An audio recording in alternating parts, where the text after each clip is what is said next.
Hola, soy María and this is an embodied Spanish class for day translations. Today I'm going to give you 5 steps that you can follow to sound like a native Spanish speaker. So every language has its own prosody, the patterns of stress and intonation. And that's why when we are walking around in a foreign country, we can recognize our compatriots or other groups of people by hearing them speaking, even if we do not hear what they are saying. That is because we recognize the musicality, the rhythm. So in this video, I am going to talk a little bit about the intonation in Spanish. So in this video, I'm going to talk a little bit about the intonation in Spanish and 5 tips or 5 steps to improve your intonation and pronunciation in Spanish, including the techniques like practice active listening and suggestions to do passive listening, filler words in Spanish, and how to nurture your inner voice in Spanish. And finally, I'm going to give you rules of intonation in Spanish. So let's start with the intonation in Spanish. And Spanish has its own music, like any language, its own cadence. In Spanish, we speak llano. And hablar llano means to speak straight, which is true. We are very direct. But not only are we direct and straightforward, also our intonation is llana. That is, the words are stressed in the penultimate syllable. Almost 80% of the words in Spanish are stressed in the penultimate syllable, and that creates a very distinct rhythm. And then almost the 20 remaining are stressed at the end.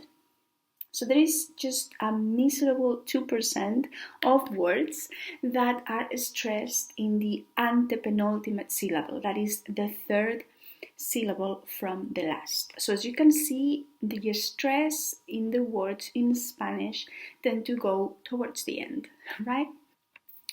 So this gives you an idea of where to put the stress in a word no matter what, unless it is stated otherwise. So when you are reading a text in Spanish, you can guess at this point now where the stress is going to be, and the stress is likely going to be in the penultimate syllable or in the ultimate syllable.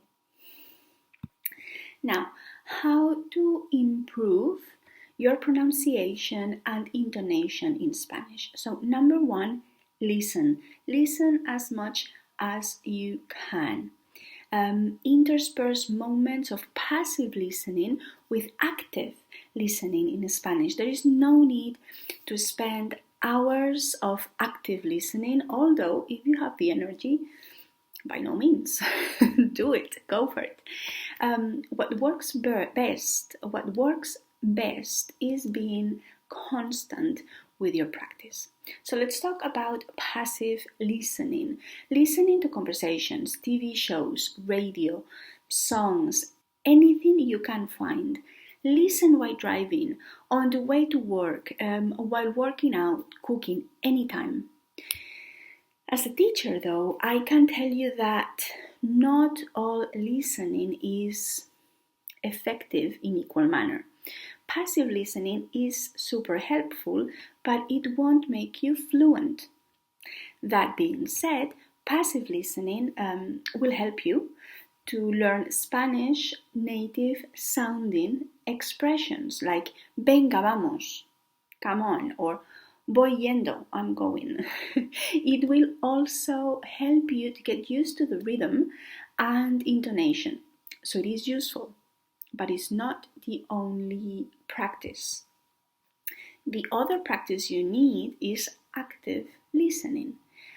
For these, you need to choose something that you like, a theme that you like, or a topic that you are interested in, so that you feel motivated to be actively listening. I have a couple of active listening techniques for you. One is dictation. Write what you hear, and for these you'll need the written version as well, either subtitles or a transcript. And shadowing. Shadowing is when you repeat what the speaker says, and if there are parts that you don't understand, listen again and again until you do. If you still cannot understand, have a quick look at the subtitles or transcription. Shadowing is a great technique as an active listening technique. Yeah. Number 2, the second thing you can do is nurture your Spanish inner voice. That is, think in Spanish. We all have an inner voice in our mother tongue. That's something that comes naturally, organically. But we also have an inner voice in any language we learn and we speak. So the problem is that very often we learn in a way that focuses in responding verbally before we even have anything to say. Like in classroom, we are very often prompted just to respond and respond instead of taking the time of thinking and developing an inner voice in this language that we are learning, in this case in Spanish. And the truth is that we don't give ourselves enough thinking time, and we are trained to respond quickly. This is, I'd say, a little bit biased towards extroverts. For extroverts, that may work better, but for introverts, we do need a little bit more of thinking time before we start speaking, right? In the same way that when you read out loud, you don't normally understand or get as much information than when you do it silently, it's not useful to engage in quick, immediate conversations all the time. When you haven't developed your inner voice in the target language, in Spanish in this case, there is a missing element in the whole internalizing and expressing the language. So you need to think before you speak. Take a breath and allow your brain to take the information, the verbal information or the written information, and also to produce it by your inner voice first. So it is also useful to think in Spanish. Dedicate a few minutes every day to think in Spanish and to listen to yourself. Get to know your Spanish inner self. 3. Use filler words. I think this is quite fun. The filler words are these little words we use that don't have a real meaning. The sentence keeps the meaning without them perfectly well, but that make you sound like a native. Like in English, you have well, or right? We have the equivalent in Spanish. Besides being the key to sound like a native Spanish speaker, they also buy you time to think. Remember the inner voice I mentioned before? So you need time to think. And these filler words are going to give you these extra seconds. My most favorite filler word of all times is pues, closely followed by vale. If you're learning Spanish with me, you probably know, or you will probably have heard me saying vale a bazillion times. Pues it's used to answer a question you were not expecting. ¿Te vienes al cine? Pues venga, vamos. Vale is used to agree without a lot of enthusiasm. It's quite a low-key agreement. ¿Te vienes al cine? Vale. Oye y equals to something like listen here, and it's used to attract someone's attention. Me apetece tomar un café. Oye, ¿por qué no vamos a esta nueva cafetería que han abierto? Equals, or is used to think like in English, right? El amigo de Juan me parecía un chico muy interesante. ¿Lo veré en la fiesta? No creo que venga. 4. Look for Spanish rhymes.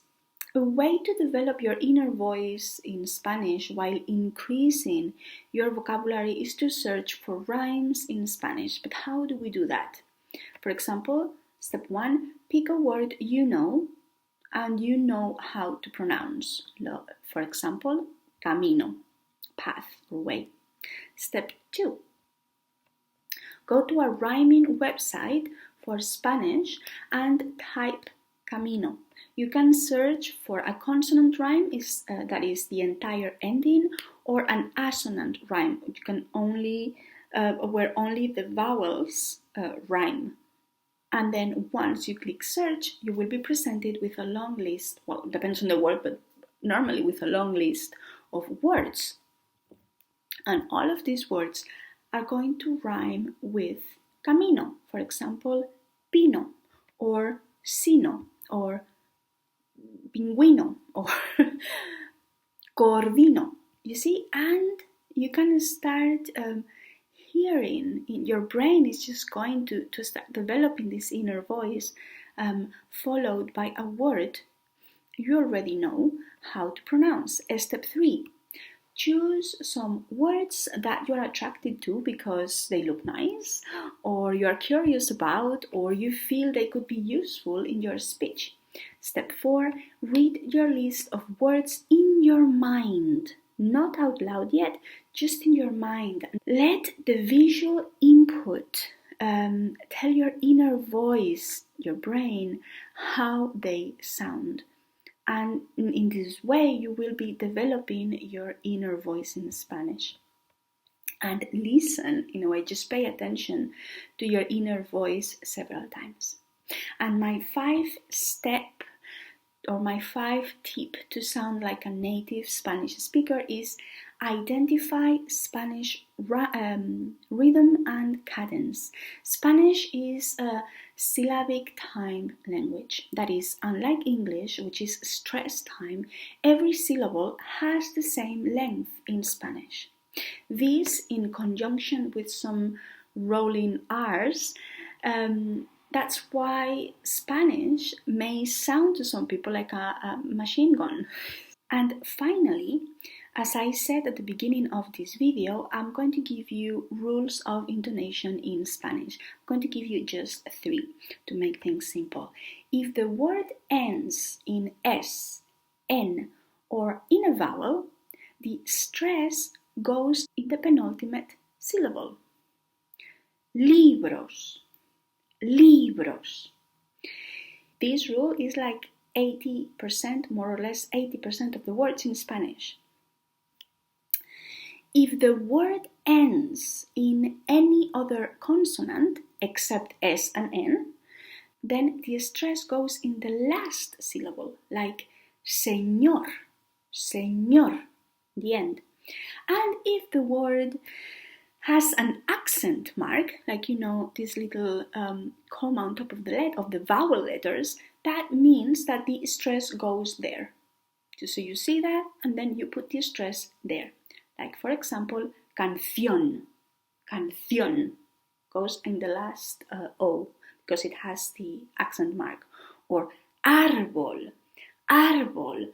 It has the mark on top of the A, so we stress that vowel. And this is all regarding the intonation and pronunciation in Spanish, and few ideas, few tips, practices you can do to improve your pronunciation and intonation and sound like a native Spanish speaker. This is all, and I talk to you soon. Adiós.